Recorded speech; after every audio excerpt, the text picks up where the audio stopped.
Hello, beauties.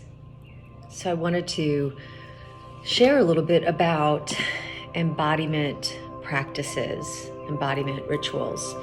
It's a big piece of the You Are Goddess, if not one of the most important pieces of the You Are Goddess journey, the You Are Goddess adventure that I'm in the midst of right now with some beautiful, beautiful goddesses going through the adventure with me. And really, one of the greatest distinctions about ceremony, about rituals, is we have to move our understanding, the context we put around ceremony and rituals, and that can include meditation and includes movement and what we put into our precious life force, our bodies for our life force. And actually, I do have something that lays out very specifically, I call it the Embodiment Wheel, that lays out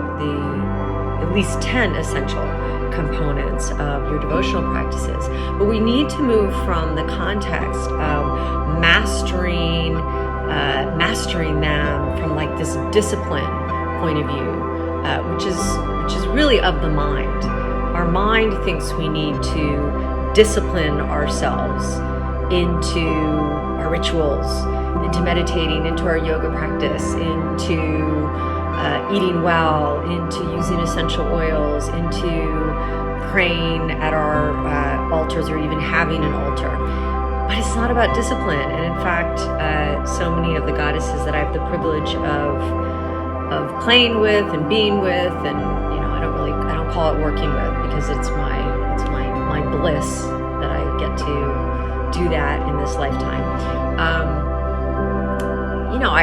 When they go to the space of disciplining themselves, or what should I do to keep myself connected, I'm like, the first thing you need to do is go from thinking that you need to discipline yourself into them versus creating them as devotion.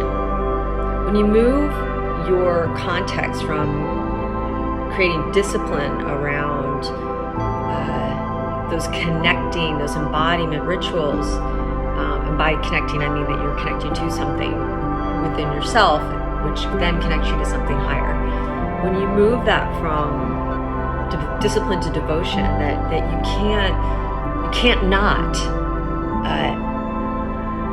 get up in the morning and meditate for however long that you can give yourself over to that space. You can't not move your body. You can't not put that which nourishes you into your body. And when it comes from your heart, and remember, our heart field emanates 6 feet and beyond, versus our mind field that only emanates, when they measure this, 6 inches.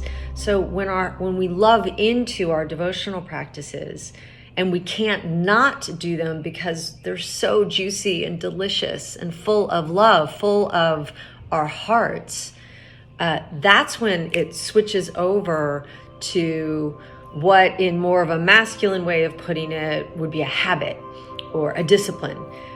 But again, trying to make something a habit from the mind, yeah, it may work. And maybe you can, I always call it, maybe you can bully yourself enough into, maybe you're that type of human that, is really good at creating that structure.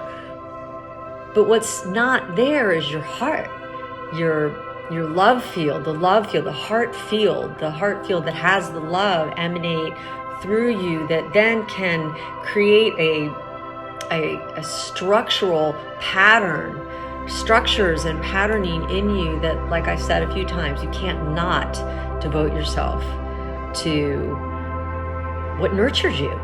And no matter where you are in the stage of this, what I recommend is just start off small. If you can get your hands on my embodiment wheel, start off small and look at the components of that embodiment practice wheel, and choose a few things in it that that you can commit a certain amount of time to, because it feels good, it feels juicy, you can't not do them. So start off small, and then expand out, when you can create more time, when your heart's like, it's not that I'm trying to create more time, I can't not create more time. So it is my desire, it's my yearning that this was a useful conversation. And mostly my biggest ceremony of life is to continue to share what comes through me. And one of the biggest things that's come through me over these last few years is that life is a devotion. When we move everything into devotion, our lives show up as this place full of wonder that we are present to, and we can be present to all of the time.